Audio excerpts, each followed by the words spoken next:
What's poppin'? It's your fly gal, Just Bree, coming at you with another episode. And as always, I got a special guest with me. He's a father, he's a husband, and also he's a soon-to-be 4th District Alderman. And of course, I can't forget about how I know him, through music, because he also is an artist. I'm talking about Ray Nitti. What's poppin'? What up? How you doing, man? How you doing? I'm doing good. Me. It's been forever and a day. I know. And you know how to say thanks for having you. You're my friend. So, okay, thank you. I'm kind of upset. Yeah? You didn't reach out to me. You went to all these places, these things. First radio interview. Okay. You got the exclusive. You know what? That makes me feel special because, I want to highlight you, I appreciate it. Of course, we're going to get into it a little bit later about the politics and the things that you're doing now. But I think I want to give not only your fans, right? Yeah. Because I'm a fan of you. You got many fans out here, especially here in Milwaukee. But I want to give not only your fans, but your soon-to-be voters a glimpse into who you are, where you come from. Because in some ways, some people may be like, where did this guy even come from? Because for years upon years, they were only voting for one person. One person was it. But now they're going to see 2 names on this ballot coming in April. And I want those voters, those people that's going to be introduced to you for the first time ever, to know who you are. Yep. So, without further ado, Ray Nitti. Yes, ma'am. How did we get here? Wherever you want to start. So let's start from the beginning. Mm-hmm. Originally born and raised in St. Thomas, the U.S. Virgin Islands. Mm-hmm. Yes, I'm from the Caribbean. Most people be like, what made you move to Milwaukee? Well, my mom moved us to Milwaukee in 1998. And I still have my accent. Shout out to the Virgin Islands. Big up T-Ron. You don't know Big what. Up to you, congratulations on the Grammy, my boy. But no, shouts out to everybody back home in the Virgin Islands, man. We come from a very, very small island. And there's some amazing people doing some amazing things from the islands all across the world. But as I stated, my mom moved us here in 1998. She was going through some tough times with my father, so she had to get me and my sister away from that. Went to John Burroughs Middle School for 8th grade, where I was introduced to Milwaukee's culture of ribbing.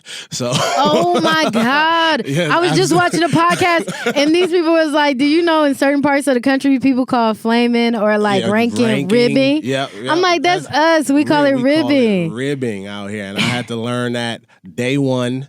I got called all the terrible names that we call people with accents. Oh my God. See, people don't understand that that's a whole nother culture of just like in the black community. And then in each region it gets different. And if you don't know how to rib, man. You're going to be fighting every day. It's like hazing. It's like your rites of passage. Yeah. At least that's how it felt in Milwaukee. Yeah. Man. I was poor at ribbing. So it was, are you going to fight me? That was me every time. My brother on the side, he know I can't rib for nothing. I get serious. I had to learn quick. I had to learn real quick.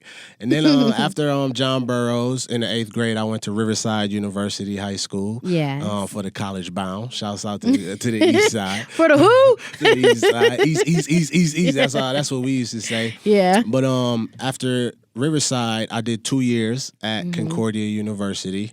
After 2 years of Concordia, I decided to follow my passion for music.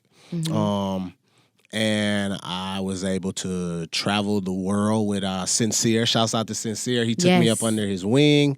We went to Iraq, Kuwait, Africa, Qatar, Afghanistan, Dubai, all of these different places. Very well traveled. Yeah, all of these different places to perform for our troops. So that was very, very inspirational because your responsibility was to uplift these people that we don't see protecting our freedoms that we have here. So that was a very special moment. Right. And to meet all of those soldiers in the B hut out there in Afghanistan was an amazing experience. In 2009, we put out a song called Bow. And, that took us all across the country as well. Was able to go to Virginia, North Carolina, Mississippi, Atlanta, Minnesota, all of these different places where the song just did amazing. It took me to a bunch of different places, met a bunch of people, amazing people, and it opened some amazing doors for me as well. Yeah. And now I'm using that to impact the city in a different to catapult way. you to a different diaspora of using what that, you really want to do. Absolutely. So just using that to see the importance of culture, bringing cultures together, highlighting the different cultures that exist here in Milwaukee. Mm-hmm. We have an amazing African population. We have an amazing Latin population. We have an amazing Asian population, Caribbean population. And I think if we draw on these amazing cultural experiences that we have in Milwaukee, we could be such an even doper city, in my opinion. Right. So let's take 1,000 steps back, okay. Right? So was the DJ reverse?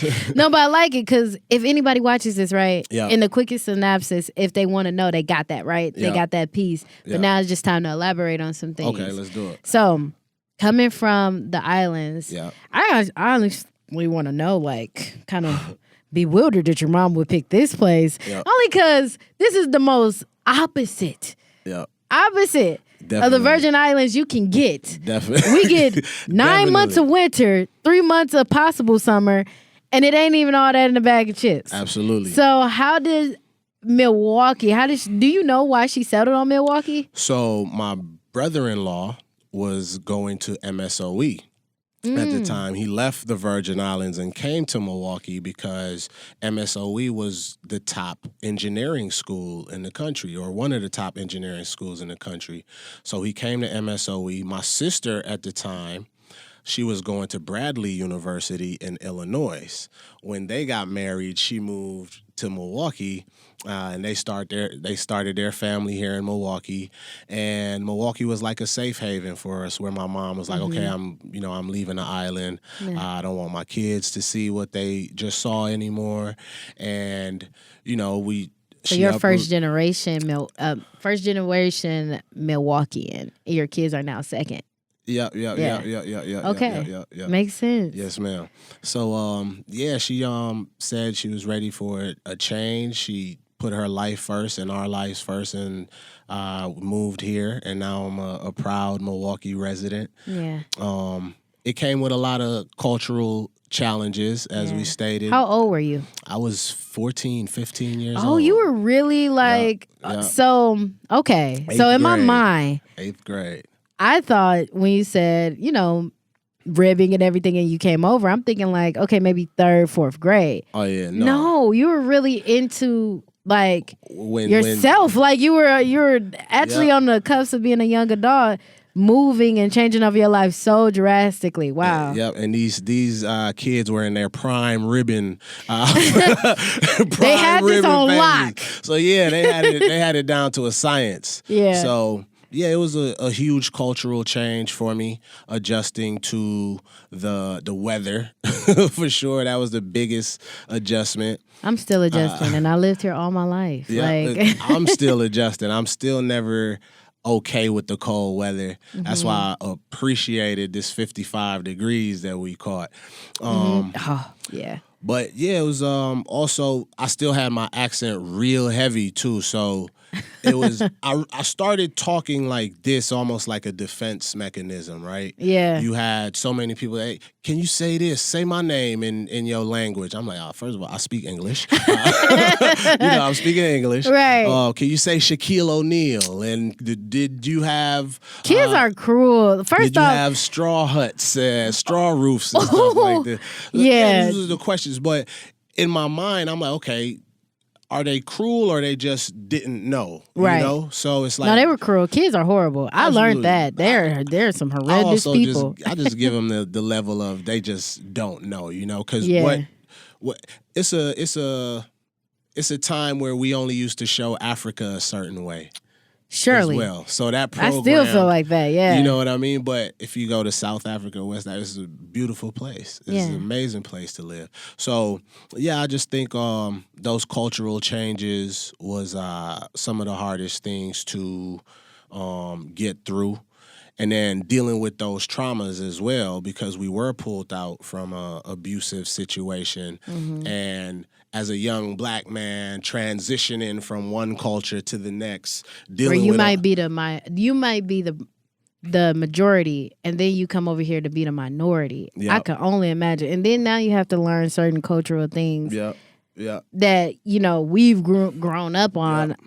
in certain ways. Absolutely. Like Black History Month, knowing the history of America. Yep. I'm pretty sure that you probably knew, especially at 14, the history of America. Yep. But to come to experience it as a Black man in the United States comes as a fast lesson. Absolutely. Do you have any story like that where you've gotten a fast lesson of American culture?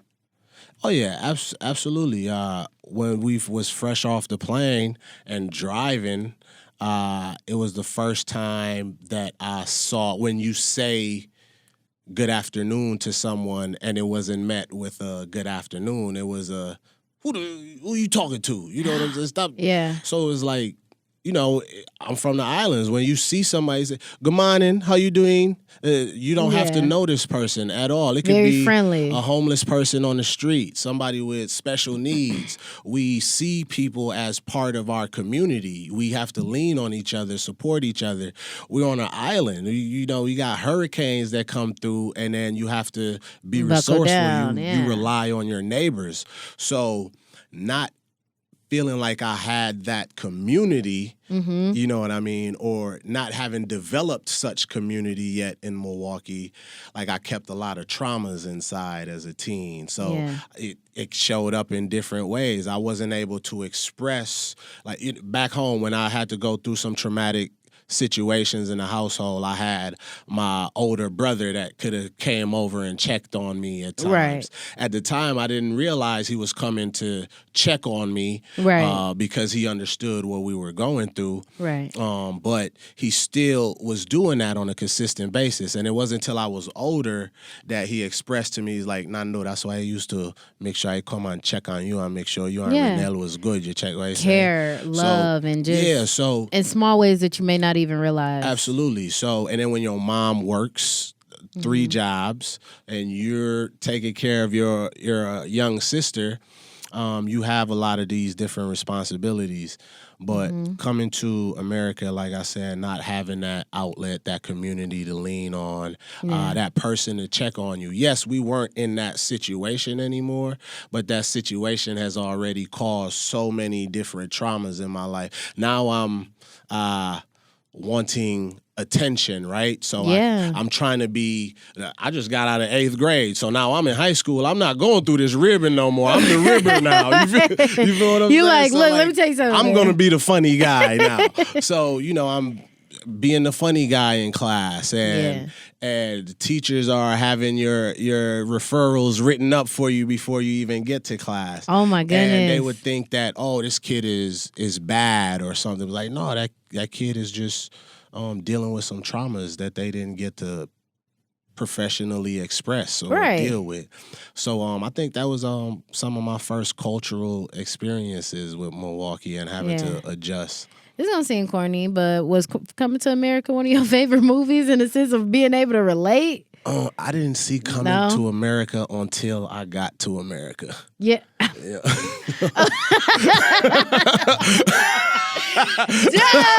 are you? I didn't see it till I got here already. Yeah. But it was some things we saw. I saw Friday. I saw Friday in the islands for sure. That was as we say, it's not so impoverished. We saw some things too. Yeah, we saw a little something here and there. But Coming to America, I didn't necessarily get to see that one. But it was an amazing film. It was an amazing I just threw that out there. I'm not that's trying. pretty funny. Let me stop before people think I'm trying to rib, and I'm not good at it. Not at all. So now you here. You've grown up. You started getting your bones. You started understanding who you are, right? Yeah. And somehow, some way that led you to music. How? Yeah. So what led me to music was finally starting to build that community. Shouts out to Reggie Moore and Charlene Moore, who's running for the 10th Automatic District as well. They were my mentors. That's my senior year. I finally find my tribe senior year, right? They had the youth leadership program called Urban Underground. And I went through this youth program, and I wasn't even going to try to do it, but Reggie Moore made sure I filled out the application and went through it, and it was probably the greatest decision that I've made in my Milwaukee life, because I want to say it was the first session that we had. We had a icebreaker event where they took all of us to, what is it called? Fright Fest. Oh, in yeah. October. Now, it's cold. I'm still, yo, if this how this gonna be meanwhile this I tie. You check what I'm saying? So you can have this. Nah, you get straight up. I don't want to be a part of this program. Yeah. If we gonna be going on roller coaster rides in 30 And then I'm assuming that's like one of your first experiences with Fright Fest and all that stuff. Absolutely. Yeah. Never been to Great America or anything like that. And this is my first time meeting these group of individuals that we're supposed to be getting to know, because Urban Underground pulled kids from all types of different high schools. That's why I met my brother, DJ Willie Shakes, who's now doing amazing things. You form this family, but the first session was a writing workshop. They brought in poets Kwabena Nixon and Muhib Dair. And I can't remember. I think it was called Sounds was the poem that Kwabena did. It's like 10, 10, 20, 20. You were just talking about sounds in the neighborhood, shots ringing off, hitting the playgrounds, young kid get hit, pumping on the chest, breathing, and flatline. This young kid dies, the mother cries, all of these different things. So I'm like, damn, okay, this a different type of session. Yeah. But then Muhib Qua grabbed my attention. Now I'm paying attention a little bit more. I was like, okay, this sounds like things I've been seeing throughout my life. Right. Then Muhib, he did a poem called The Children Are Crying. And this was the first time that I felt like I released any type of emotions from any of my traumatic things that I went through, right? And I just felt like, damn, this poem talking about me lashing out in school. This young boy is just lashing out in school because he wants attention. He wants to say something, but nobody's listening. And it's like the children are crying and his father this, and, he's trying to find his way, find himself. And I'm just letting all of this emotion out, crying. And I'm like, damn, this dude got me in here crying. He's speaking my soul. This girls that I'm trying to meet, I ain't even really fully known them. You like in the corner trying to hide the tear. You like, it was cold at Fright Fest, and I didn't get to really talk to them because you was going through it. You cold, you're crying. Yeah, they laid it on heavy. Yeah. And Qua came around, he saw how emotional I am. First of all, I wasn't the only person in there crying. Let me just say that. It was a couple others that got emotional too. Right. But Qua came around and he said to me, he's like, young man, I don't know what you dealing with, but I know you dealing with it. You don't have to share it, but write it down. Yeah. He said, let you writing it down be your therapy. And when you're ready to recite it, let that be your healing. So I started writing about what you feeling. Yeah, I started writing about my emotions, the things I seen my mom go through, things I wanted to achieve. And, I finally started going to these poetry workshops where I started the process of my healing, right? Quick question. Yes, Is ma'am. that hard for you, like now, to still like deal with certain emotions? Absolutely. Yeah. Absolutely. I was although with this mental health era, that's still that's absolutely, hard. Because I still haven't physically put myself in therapy. I started it the first day. I went to my call. Here you go with this. Man, okay, black man, you gotta go to therapy. We do. And not just for can I say this? Yes, ma'am. I feel like a lot of people are doing things for the show, right? Yeah. When it comes down to this medical thing, right? Yeah. One of the issues that I have with, as of lately, is people self-diagnosing themselves. Yeah. Oh, I'm autistic. I'm on the spectrum. Yeah. You didn't go get tested. You didn't go through that rigorous testing and and have that nerves of actually something may be wrong with you, right? But, sir, we all can use that. We all need it. We all need some and therapy. I saw the importance of it because I was on the couch. The first day I'm on the couch. And, I'm thinking like, all right, she just about to try to get to know me a little bit, not get in my business. Yeah. But when I find like it's day 1, 5 minutes in, and my shirt is soaking wet because I'm crying. Yeah. And I'm realizing like, okay, I'm still not, I haven't processed that may not be ready. And it wasn't, as I got older, I realized it wasn't just my pain. I felt like the pain that I was trying to express and release was the pain that I saw my mom going through too. Yeah. Because feeling like you can't defend your mom, you can't. And that's a big thing for boys. You feel what I'm saying? As I learned, we're working with teenagers. I rarely hear my teenage boys talk about their dad or need it, whatever. Mm-hmm. And that for many reasons. Even my teens who have dads in their life, they don't really talk about what dad needs in that sense. They always talk about what mom needs or... I've seen them, my mom about to get out the car. And they've helped, you know what I mean? The way that they care for their moms is just totally different. And that needing to protect mom. Absolutely. Is from when they're little babies. Absolutely. I've seen be like, don't touch my mom like that, Absolutely. So then feeling like you wasn't able to properly protect your mom, that played a role on me. So a lot of times that stuff replays in your mind, and you can't just turn it off like that unless, like you said, we go through that process. So I definitely want to get back in therapy, but what I do want to challenge, not just black men, I think everybody, right, is to start the process and finish where we start. Finish where we start. I was just about to say, did you see the word? And finish where we start. So, as somebody that's an advocate for mental health and people meditating and going to therapy, I have to embody that. I have to physically represent that. I can't just talk about it. Get over the fear of sharing that pain with somebody that's going to keep it private. And once we get over that fear, I think we can really start the process of healing. It's a thing. I was trying to, with my ex, for example, right?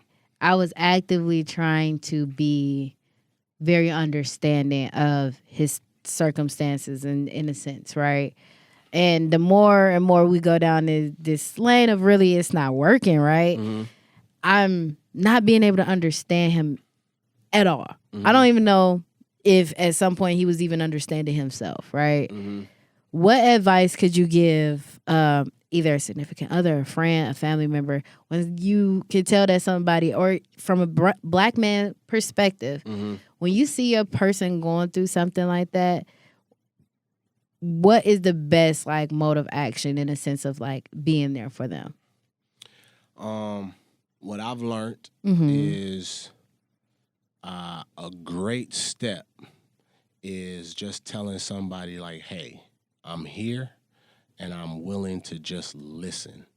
I don't have to say anything back. Sometimes people just really need somebody to first just listen to what they have to say. I think a lot of times people are afraid to share because of what people may say in return to the things that they're sharing, whether they're fear of judgment, fear of being looked at a certain way, fear of feeling like... That is scary. Yeah, so people tend to not share. And I suffered from that. Mm-hmm. But I think it's important to, if we care about people like we say we do and not just performative for being online, right? Yeah. If we do care, I think it's important to let folks know that, hey, I'm your friend, I'm your homie, I'm your partner, whatever you are to this person. And I'm just here and I just want to listen to what do you need to say? What do you need to actually love and care about what you have to say? And then if you would love for me to say anything in response, we could take that step too. But I think right now, the world, man, we need people to just slow down and listen to what people are saying and listen to understand too. Yeah, not just trying to listen to say the next word. Listen to what you're going to respond to. Respond. Yeah. And I think that's where we lose a lot of important conversations at, because we didn't listen to understand each other. Right. I wonder, So for me, this came into play more so with friendships than anything else. Yeah. What you said, listening to actually understand and actually wanting to be heard in a different type of way, right? Yeah. I'm about to be 25. I'm 24 now. You know. Okay. By the way, you know me since I was 18 when I was in the club, dude, where I wasn't supposed to be.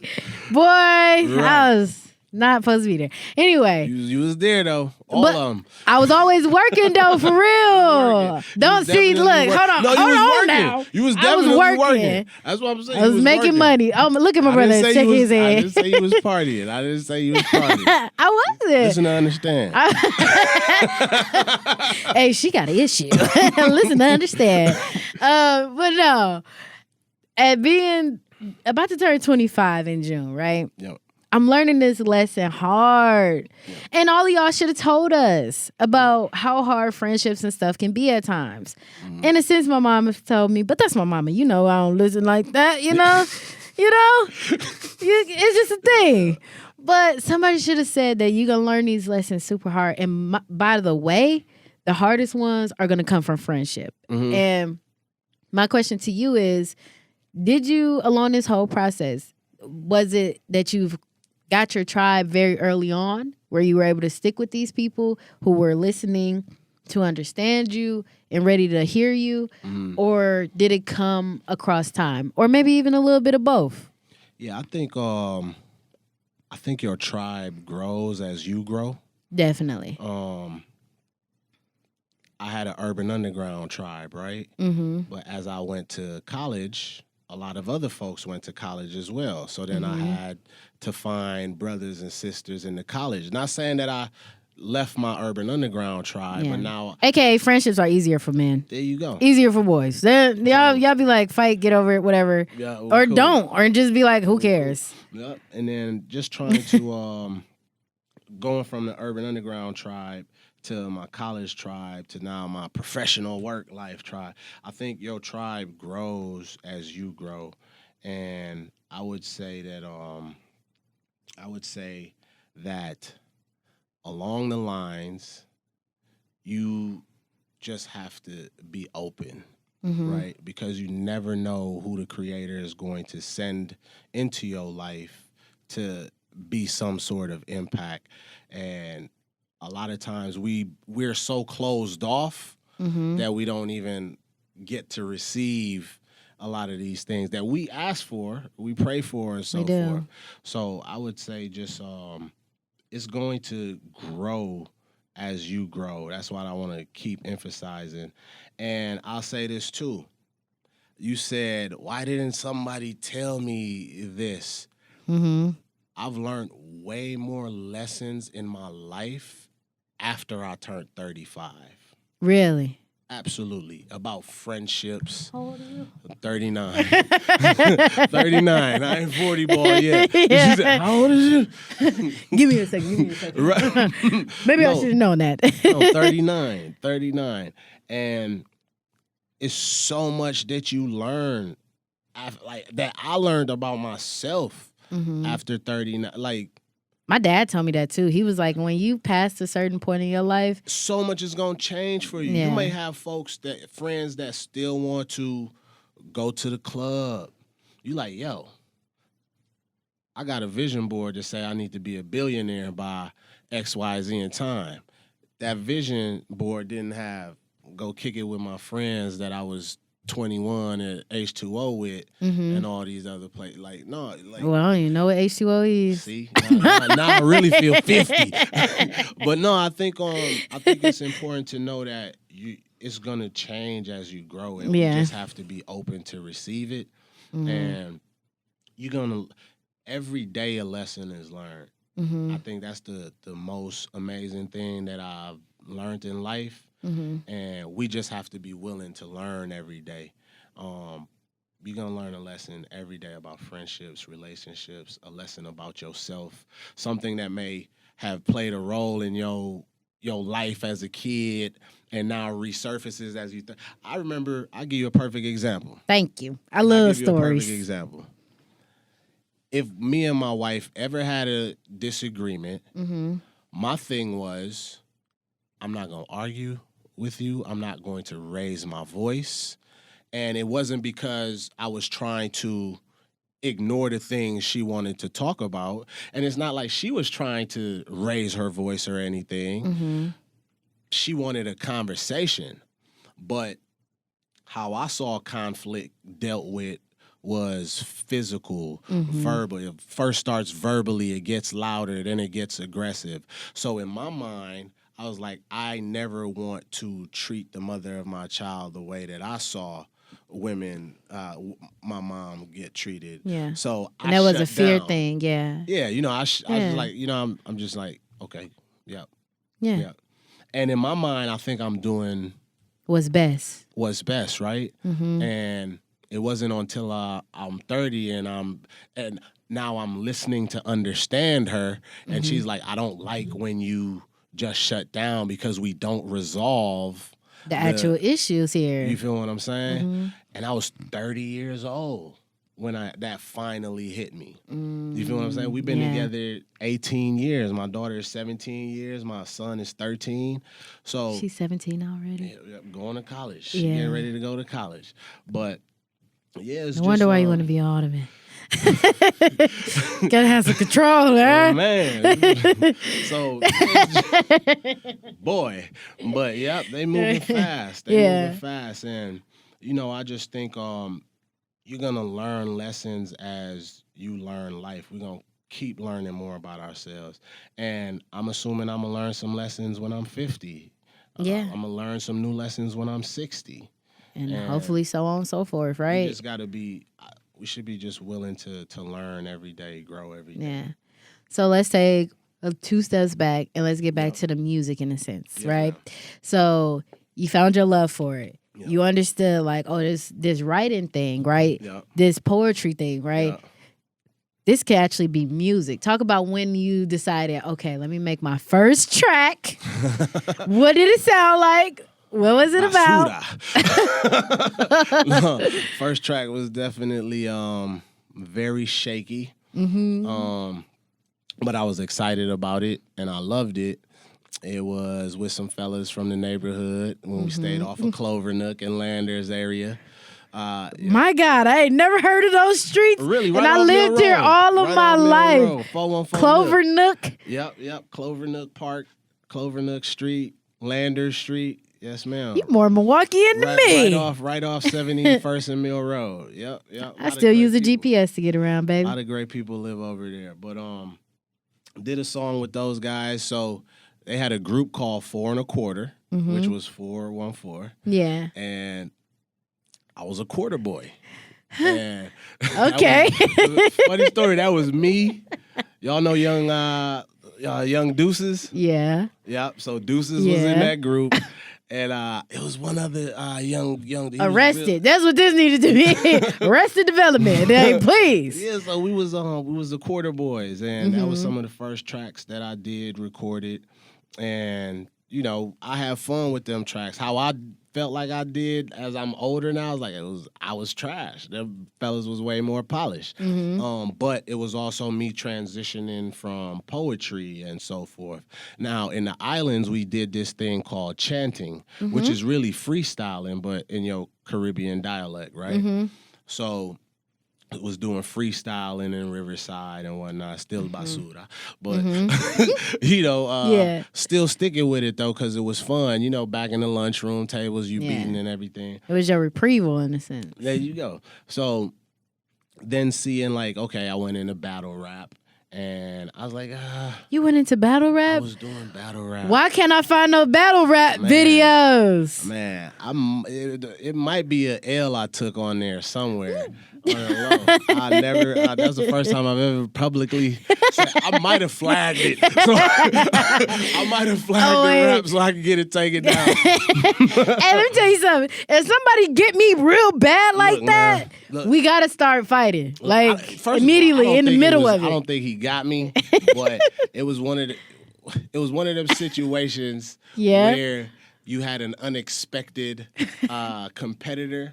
And when they could do the bare minimum, it's received as, oh my God, you snapping. Is that the truth? It's the truth. That was it. That was all. You had the bars. Yep. You came for him. Yep. But every little thing. Yeah. And D-Rock cheated me out of a battle too. Oh yes, D-Rock. I'm calling you out, D-Rock. D-Rock cheated me. He gonna say, man, that person was mouthing your lyrics. You weren't freestyling. I was like, man, I don't even know this girl. I had to go get her. Like, do you know? She's right. Like, no, but it cheated you out of that. That was the time I was gonna win. Yeah. But battle rap make me feel like we're like a boxing. Like when I watch boxing, I feel like right? Man, it's way more aggressive now too. Yeah, it sure is. They be like this in each other's face. Yeah, I have never. If somebody do this to me, I've seen enough aggression. What would I have to do? Right? You know what I'm saying? Like, what am I going to do? But wanting to take music more serious. At that time, battle rap is now propelled to an amazing height. Yeah. But at that time, I didn't see a clear path to a successful career in battle rapping. So I was like, I need to make more songs.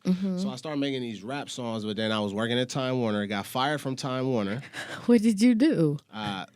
What did I do to get fired? Yeah, what did you do to get fired? I was too busy being in the studio okay. and not focusing on the work. Woo. But they allowed me Maybe found out you were supposed to be hooking up the cable, but you was out here Time in the studio. Was an amazing place for me because they showed me responsibility as well. But then they also allowed me to take that time off to go overseas and do that Armed Forces Entertainment Tour and still had my job waiting for me when I got back. Oh, that's beautiful. When I got back, I had that itch like, man, I'm fresh off tour. Like, yeah. I ain't trying to be on no poles. Cable poles, respectfully. Pause. Cable poles, but you found out you was swinging around the Cheetah Club, man. No. Time Warner Club, but yeah, and I was like, man, I really want to take this music more seriously, so I was focusing on music, not my work, and Andre was like, man, Ray, I love you, but it's time that you seek other professional options. Your passion is now getting in the way of your performance. Yeah. Which is a blessing for somebody to tell you, like, bro, it's time. This kept me way longer than he should have. So he knew I had a new kid, so he made sure I was good. So I appreciate that. So got fired from Time Warner, and then I went straight to 29th and Capitol and hooked up some cable. But then you said, let me do this last one. Yeah, no, I had one more job. I had to finish the job. Yeah.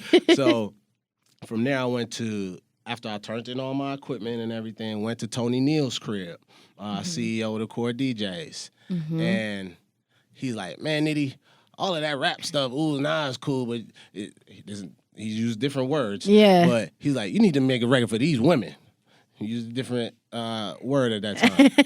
I was like, man, what you mean? He was like, you interned at the radio station. You know the demographics that they serve. Make something for your demographics that you serve. I interned under Doc Love. So I was like, okay, that makes sense. And knowing that this is what the radio stations mostly cater to, which was women, the ages from 18 to 34 at that time. Act like you know. I love that. Act like you know. 18 to 34. Shouts out to Concordia. I was in radio broadcasting and mass communications. That was my majors. But and I had a double major. I was political science as well. But that's gonna come in handy in a minute. Yes, it will. But just knowing that and wanting to add to that, I went from Tony Neal's crib. He said, go get you some beats. And I went to Rail Beats' crib. Shouts out to my boy Rail Beats. And he gave me a pack of beats. And Bow Beat was on there. Yeah. And I was like, dang, I need to make a record for these women. Something simple. Wanted to do something simple that I felt could be repetitive, catchy, and so forth. But I also wanted to tie in something that meant something to Milwaukee. So as I stated, we used to go to H2O. Mm-hmm. Now, when you were in the venues or the nightclubs or the teen clubs, when you saw somebody dancing real good, everybody would just be like, bow, bow, bow, at any song. People like, bow, bow. Right. So I was like, all right, I'm going to make a song called that. And then I was like, okay, knowing that it needs to be about women 18 to 34. I was like, okay, I like her. I want a wife. I want to take her home. Like, bow, bow, bow, bow. I can't help it. You cannot help it. To this day. I'm about to insert that, man. To this day. You got to get that drop. And then it was by my brother Joey crib at the time, and I'm working on this hook. I was like, bro, I think we might got something special. And then we was still doing nightclub promotions, and we was at Timbuktu. Shouts out to Yusef that owns Timbuktu. He opened his doors for me he allowed us to earn dollars to provide for our families.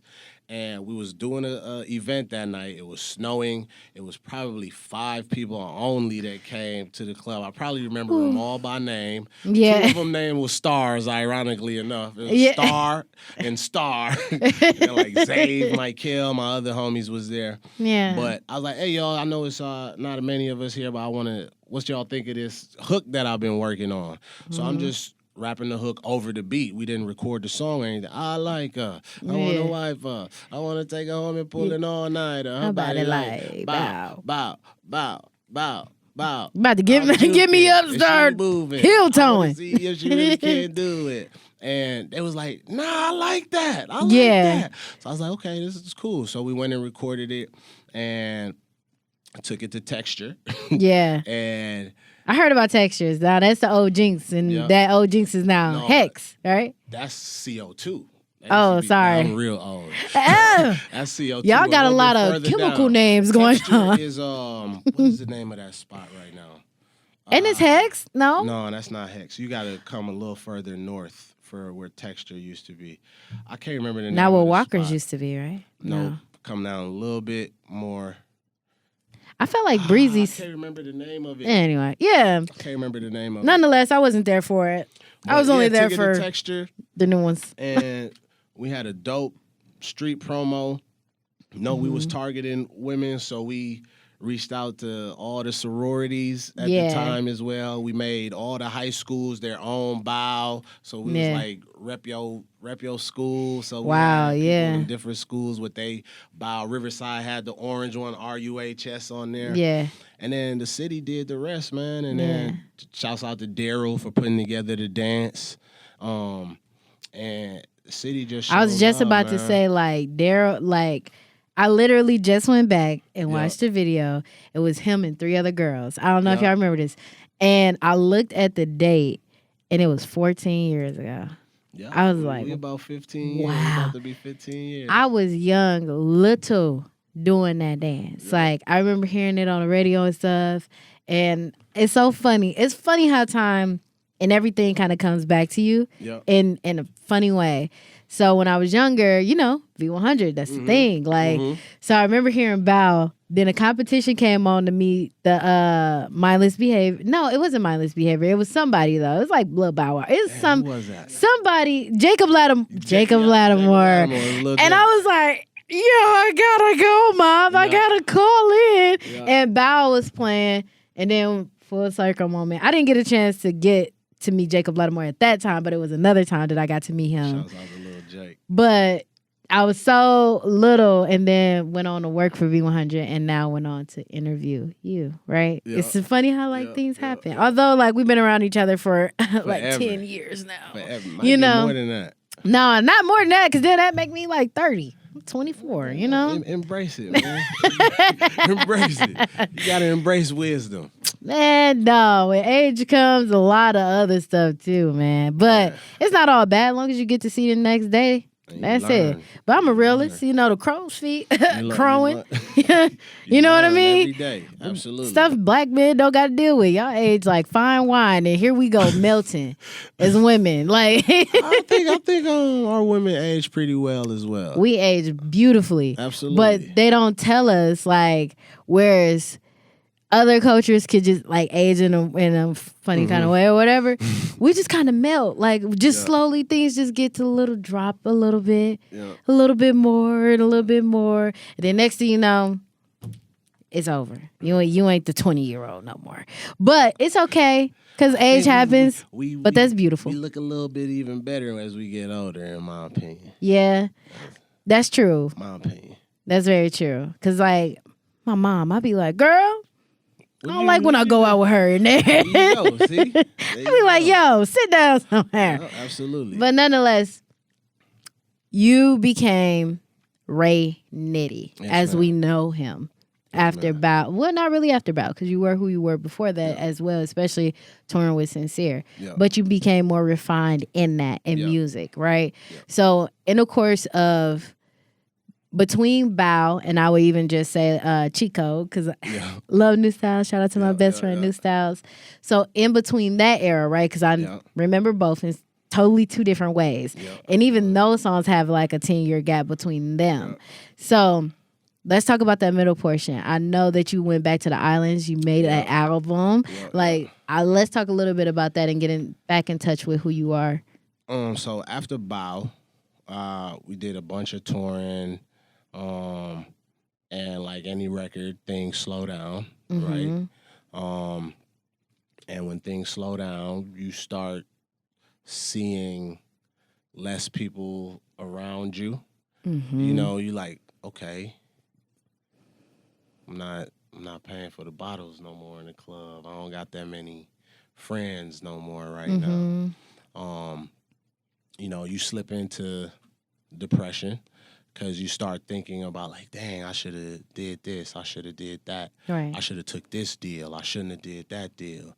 What would have happened if I did sign with Akon? Like Tony Neal had me on the phone with Akon. Yeah. And, you know, and I really wanted to be over there because that's where T-Ron was over there. Verse Simmons was over there. Like, we ain't gonna act like Timothy locked up, won't let me. I wasn't a hit at that time, too. Benny D was over there. So that's everybody from the Virgin Islands was over there. So I had my mind made up that that's why I was gonna be with all the Virgin Islands folks. But you know, we went a different route. And did a deal. It was cool. It still opened doors, but was it the right one? Probably not. But it's okay. I learned a lot through that process. But as I said, things slowed down, and you start flashing back on life, what it was, because it happened quick. It happened almost overnight. We was on the road almost 8 months out of the year for 10 years straight, 8 years straight. We was on the road. So to not be doing that no more, right? And, you know, Milwaukee gonna be asking you, man, what you been doing, man? Right, like, especially when they see you back here. Right. And they be like, well, what's up with why the music? Are you back? Yeah. What's up with the music? And the funny part is I never really left. I was just always on the road. But, you know, you don't have that many folks around you no more. And rightfully so, people grow. In their own sense too, right? So, like, but in a bad way though too. We was popping those bottles. Not everyone. I don't want to make it seem like everyone, because I still got brothers that's around me. But I'm more so speaking as to the folks that came around when the light was on, right? Yeah. Not people that was in the grind with me before the lights was on. Right. But the light attract a whole different bunch of folks around you, and you receive them because it feel good to get that love, right? Yeah. But then when it starts slowing down, you fall in. Like I said, I went through my depression. I was like, man, do I want to be doing music now? And after Bow, I was making music that I felt other folks was expecting me to make. Versus the music that you really wanted to create. I really wanted to create, right? And Benny D was the one that told me, he said, yo, Nitti, like, no matter where you is in life, wherever what you doing, make sure you always rep home. We don't have a lot of people that could do what we do, so make sure that you repping home and letting people know where you from. Put your accent your culture into your music. We have to spread our culture throughout the world because our island, our people thrive off of tourism. So we need each other to be talking about the stories, the cultural relevance. Make people want to come here. That the Virgin Help out. Islands What you gonna has, bring? Right? So that resonated with me a lot. And Benny D is Akon's DJ. When I say Benny Oh, D, sorry. Yes. People don't know that, but yes, So, Benny. I kind of assumed that after you said that. So he was Akon's DJ. So that always replayed in my head. And then he was on tour with Akon in Chicago. He drove to Milwaukee to shoot a video in, it was Onyx nightclub at the time. We shot a video in Chicago. He was like, Nitti, I can put you on these songs. We going to let our island people know, like, yeah, you in Milwaukee, but you still one of we. You still one of us. So that's when I like, okay, I'm going to really start thinking about being more intentional about representing who I am, all aspects of it. Like, I'm not just Milwaukee. I am somebody that came from the Virgin Islands that moved to Milwaukee. So I started doing different records. I did a record called Lights Down Low. And that was me testing the waters, like, yo, let me see how people will receive it. Now, I was still going through a level of my deepest depression at those times when I made Lights Down Low. So I made Lights Down Low, and that was like the only song I made for like 2 years, 3 years. And that's why folks be like, man, why you never pushed Lights Down Low? Like, we love that song. It's probably my favorite song to this day. My homie Business Boy and Maestro produced that beat. Yeah. So shouts out to them. We went to Atlanta and produced that record. But you didn't push it because of where you was at mentally. Yeah, mentally I just wasn't. I was like, man, I love this music, but I think I was also okay with not pushing it because I was making music that I wanted. You know what I mean? And I was okay with, like, I felt good with this song. It was for you. Yeah, and then as I was transitioning more, I did a project called A Few Tunes. That was more so me stepping into it more. And then Mind of an Aries, which was had songs like Black Girl Magic on there, and a whole bunch of different stuff where I was implementing my Caribbean aspect. And just wanting to keep on that wave and be intentional about showcasing who I am, all aspects of it. The videos that you shot out there were some of the best visuals I have ever seen, number one. And it was just like, okay, wait, I got to go to the Virgin Islands, you know? I've never necessarily was like, oh, that's the place I wanted to travel to. It's always like Jamaica or something like that. So you hear, when you went out there and you did that video, I hadn't looked it up, right? Like, it's just not, that just wasn't me at that time. I'm trying to go to London and Paris to see Beyonce. It was something different at that time. I wasn't thinking about British Virgin Islands or the U.S. Virgin Islands. But that video really makes it look gorgeous, you know? It's even way more beautiful in person. Like, I will say the video doesn't even do the island justice because you don't even get to feel the love from the people through that video. You just see it, like, see the people, see the culture. So shouts out to Biko Baker for being a huge part of why that was even to happen. Philly Flyboy that came down, and Jade Sharon that directed Corey the film. Piper was down there with you. No, Corey didn't go. Okay, no. Maybe that was something different I saw. Randy was out there. Okay. Yeah. And shouts out to my family too, my Boynes family back home because they really pull a lot of the folks in the island together. And Biko wanted to make sure that we invested into the folks that was on the island as well. So my cousin Jadea, my niece, all of them was in the video dancing and stuff like that. Yeah. The costumes was authentic Caribbean costumes that was in carnivals. And then my cousin Jugu, who he's married to my cousin Kenesha. Now that's what you got to do. You got to set up a carnival trip. Yeah, absolutely. For all of us Milwaukeeans to go. We're working on it for sure. We gonna get to. Let me host. Shoot, I'll be down there. We gonna work. I'm working on a Sister Cities program with the city of Milwaukee and the Virgin Islands as well. Oh, okay. Yeah. But my cousin Jugu, he has the biggest Caribbean band in the British Virgin Islands, U.S. Virgin Islands as well. And had already brought him out to Milwaukee just to give a showcase of our culture. So yeah, just wanted to really show people where I was from. So that's why we went home and shot those videos. And that was probably my biggest goal that I ever wanted to achieve in my life musically. And you did it. Was to showcase where I was from. And that still wasn't even St. Thomas where I was really born. That was the British Virgin Islands. Oh, really? Yeah, I'm born in the U.S. Virgin Islands, St. Thomas, but majority of my family is still in the British Virgin Islands as well. Okay. So, but in my opinion, we all one Virgin Islands, the U.S. and the British Virgin Islands. So any light I could shed on either is very important. Right. So yeah, that's how we got to the went back to the islands. Right. And here we are now. You just want to run the interview. You just want to run it because you took it out of my mouth, right? Because now we're here. So we went from where you started from. Yes, ma'am. What kind of propelled you to who you are now? What shaped you? Yeah. And now we're here at what you are currently tasked with in your purpose and walking in your purpose. So what made you, and I know I asked this because it was burning in my brain before the interview even started. I kept saying to myself, don't say it, don't say it, don't say it, don't do it. And then there I go asking already before the mics even come on. I try not to, but I mess up every time. Why are you going out to be the 4th alderman? I mean the 4th district's alderman, sorry.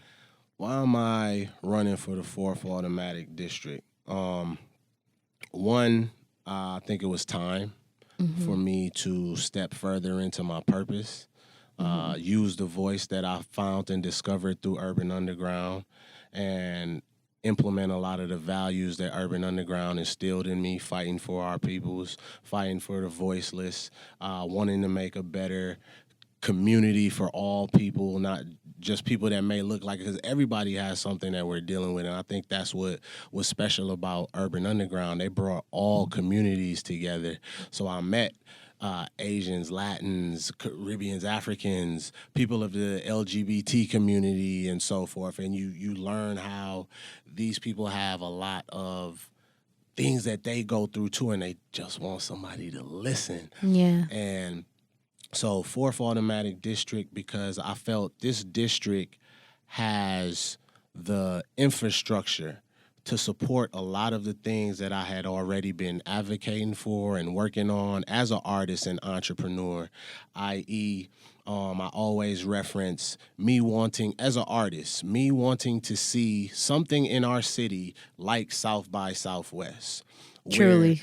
Every corner of the city could be transformed to a platform to showcase talent, whether it be local or national talent. And I think that would play huge on the investment of our homegrown talent and the retention of our homegrown talent.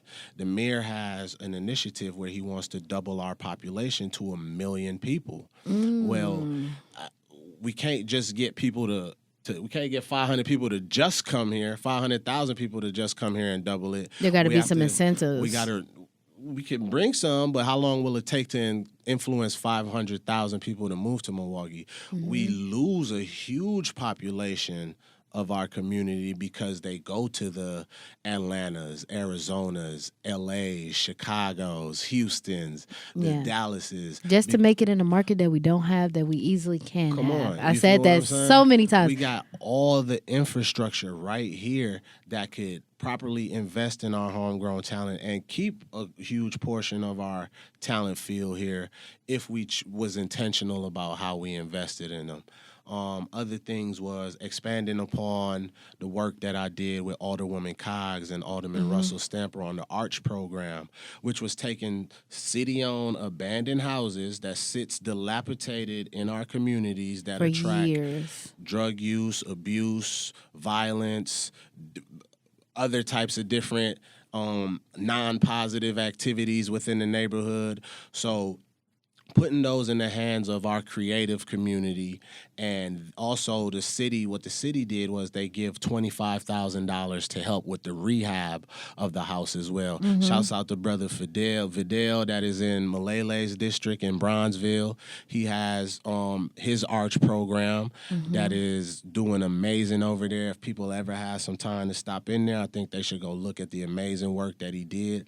Not only did that transform that house, but you should go see the impact on how it transformed that community as well, that block, the life that it brought. So being able to expand on things like that and looking at the businesses that reside in this district, the different organizations and corporations and institutions that reside in this district, and wanting to be somebody that I feel like I have the ability to communicate with these different sectors of people, not just the people on their west side. I could communicate with them well because they look like us, they talk like us, they dress like us. Right. But I could also talk to these business owners downtown because they booked me for my shows. These club owners, not just the urban clubs, the 720s, the Decibels, all Lucids, of these other different clubs, these different folks, they supported me as well. So I feel like I could be that conduit to say, hey, let's all come to the table and have a conversation on how small businesses thrive, the impact that small businesses is having downtown. How can we spread the resources by optimizing our spending downtown and saying, hey, how can we pivot now some of these resources to the near west side to start different programs that could help with some of these things that neighbors are asking me on the doors. They want to see more activities for families and young people. They want to see more food areas and walking distance. They want to see a grocery store. A grocery store. Space. Like, it's a food desert over there. And the one thing that stood out to me the most, right, was understanding and sitting back really and listening to understand and not to respond, as we talked about earlier. We have this narrative that Milwaukee, which we know is true. They say Milwaukee is the most segregated place in America and all of these different things. We know this narrative is true, right? But now let's go and listen to all of these different areas. Right. Milwaukee, District 4 has a unique breakdown where you have near West Side, you have Marquette University, you have MSOE University, you have MIAD, you have MATC, you have the people that live on Prospect, and then you have your third ward as well. So talking to all of these folks, the biggest thing that jumped out to me was we are way more alike than we are different. So many of our needs are the same. People in their west side tired of living in a food desert. Marquette students tired of feeling like we could only shop at corner stores. They want a grocery store as well.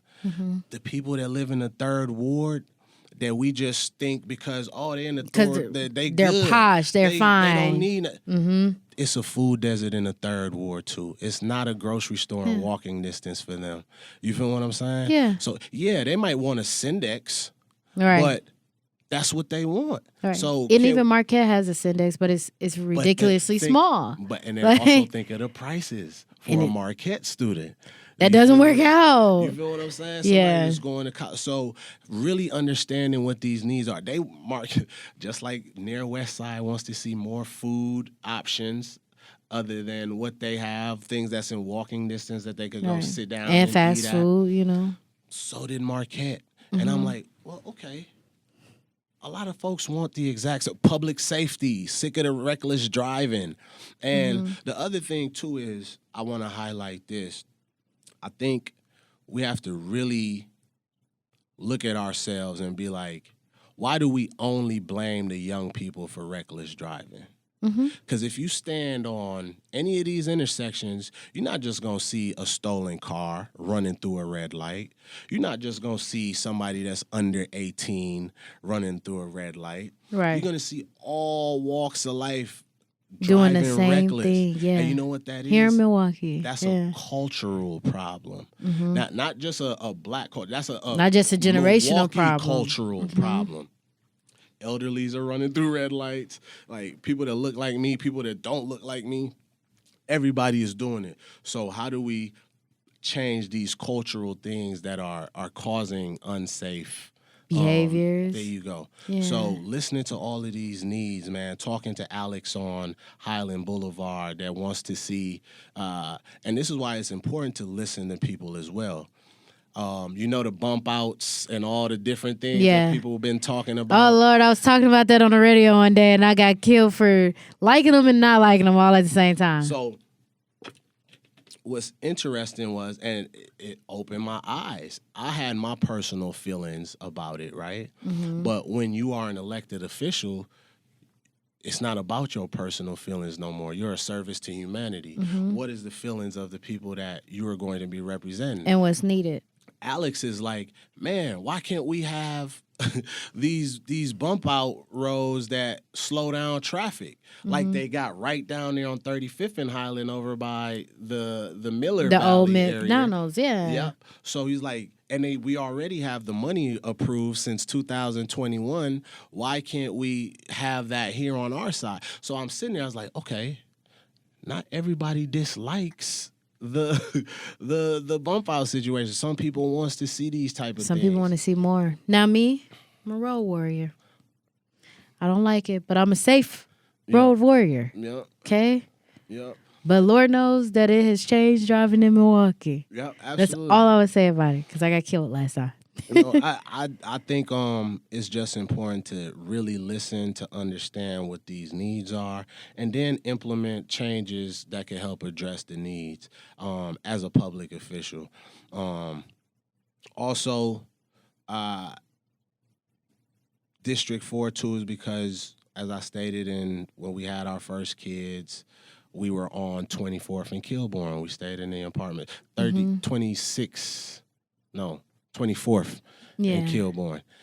We stayed in the apartments over there. And my son went to Milwaukee Academy of Science. My daughter went to Academy of Science until she transferred to Milwaukee School of Languages. My son still is in the district. My wife works in the district. And now that we only moved out of the district to be closer to my mother-in-law, because she had a stroke and we were her primary care. But nonetheless, you've been a resident. You've been a contributor to this area. Yeah. And all over Milwaukee as well.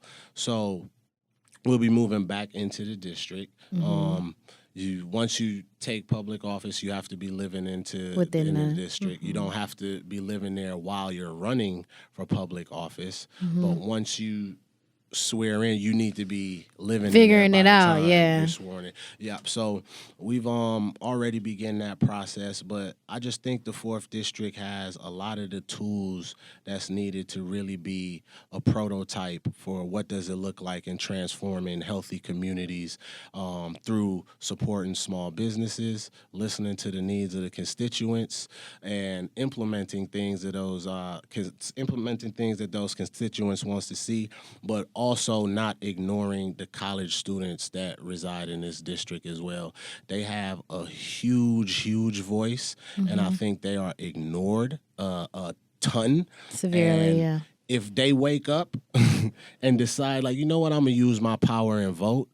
If the folks in the near west side wake up and say, hey, you know what, I'm going to turn out this election and I'm going to go vote, I think we're going to be making real history this year in April, and people are going to see a very, very dramatic changes. I think it's time. The doors have been telling me that people are saying, hey, there's time for change. 19 years is a long time to be doing anything. No one man should have all that power, right? Man, people deserve fresh ideas. They deserve somebody that would listen to their ideas, their concerns, and somebody that's going to put forth policies that'll help address a lot of these needs. And I think we have to be intentional about how it's not just we got to figure out how neighborhoods, businesses, nonprofit organizations, if we really care about transforming the city, and I think the 4th district has the tools, like I said, and resources to show what it can look like when we're consistent, though. Yeah. Consistently implementing these strategies, working intentionally with Office of Community Wellness and Affairs, that was formerly Office of Violence Prevention. What's the real strategy in working with the Milwaukee Police Department? What's the real strategy in working with different community organizations to start doing more community policing as well? What's the real strategy in trying to empower these Greek organizations and churches to say, hey, It's divine nine. What happened to adopt a block? What happened to adopt a neighborhood? Right. Everybody likes to say we're for change. Like, well, Everybody likes to say it, but where's the proof in it? And everybody likes to start it, but where's the longevity? It's the consistency. Yeah. Not just the photo ops that look good. For the moment. We do a good job at saying, okay, we're gonna pop up over here with this young person lost their life and do a good little speech, do a little pat on the back, and then I'm not saying it's not needed. I'm not saying that wasn't needed, but it should be consistent for that neighborhood because they deserve it. They need to see consistent love and energy being poured into it. And that's what I would like to bring, a lot of different community strategies, pulling all of these partners and stakeholders and saying, hey, hold me accountable, but let's hold each other accountable as well. And let's actually make some changes. Absolutely. Neighborhood cleanups on a consistent basis. Like, my thing is, I don't like trash. I don't like littering. I hate it. I'm the person that if somebody throw a McDonald's bag out their car in front of me, I'm grabbing it and throwing it back in your car. That was me. I had to stop. Yeah. Because, somebody got a little crazy, I'm pretty sure. Pulled a little toolie on me. But, Please, Lord, no. Yeah. But I think we just got to be real intentional if we really care like we say we do. Right. We need to change the toxic environment that people have been having to work through, neighbors have been having to live through, and we always talk about what are we going to do about crime and public safety. I think crime is a byproduct of poor conditions that the people of Milwaukee has been having to live through. And until we are intentional about addressing the core root of our crime, which is the poor conditions, like knocking down these dilapidated houses, giving these neighborhoods a clean canvas so somebody could come in and build new houses to propel home ownership in some of these neighborhoods. And hold neighbors accountable, hold each other accountable. Absolutely. Imagine what our city could look like if everybody just took care in front their doorstep. Oh, I say that many of times. If you just took care in front your doorstep, what would our blocks look like? Gorgeous. Pristine. Why can't our blocks, our neighborhoods look like Tulsa or Brookfield or West Dallas or Mequon? Why? Yeah. It's because we're not being intentional. Right. So I just want to bring a different energy. I want to do things different. I want to be the person that Milwaukee blessed me with this platform to be. I don't want to conform to something just to fit into the realm of politics. Right. Like, I'm here to serve, be a servant to humanity, and serve these constituents. And I'm going to do it as myself. I'm not going to be something fake. I'm not going to try to look like your average I'm going to get clean and put on the suits when it's time. Right. But you're going to get out here and do the work. Do you want somebody in a blazer that's going to deteriorate a community for 19 years, or do you want somebody that's going to be their self and listen to understand your needs and put forth efforts to help adhere to those needs? Period. And with that being said, tell people where they can go vote, how do they vote, when to vote. So if you need to know where you could go vote at, you could go to my website, which is ray4mke.com, and you could learn more about the campaign. You could learn where you vote at. All you have to do is put your address in, and it'll populate exactly where you go vote at. Follow us on our Instagram pages, Friends of, this is going to be a long one, Friends of Rahanio Boynes. That's RAYHAINIO. We'll add it to the end of the video. Friends of Rahanio Boynes, she's added on there. But yeah, just go to the website, Ray4MKE, and you can learn more about the campaign, donate to the campaign, and so forth. And we got our for sure campaign kickoff coming up as well. And the date to go vote? April 2nd. April 2nd is the general election. Let's say that one more time.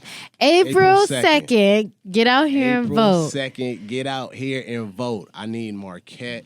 I need everywhere, near West Side, 3rd Ward, Prospect. We need to make history in 2024 and do something that's going to transform this, not only this district, but this city as well. Perfect. Thank you so much for coming on with me today. Are you going to come to the campaign kickoff? Yeah, I come to the campaign February kickoff. 21st. Yes. February 21st at the Cooperage, 5:30. 5:30? 5:30 I might bring some teens with me because I won't be off of work. Bring the whole crew with you. I might have to bring teens. With you. They got to come with me if I'm not off work. Bring everybody. Straight up. Bring everybody. I got you. We want to make February a statement. 21st. Yeah, we want to make our statement. We want people to see that we're diverse, we're unified, and we're energized, and we're motivated to doing the things that's needed to help transform the district. Beautiful. I can't say it no better. Thank you. Stop stealing my signs. And stop stealing the signs. It's a crime. Period.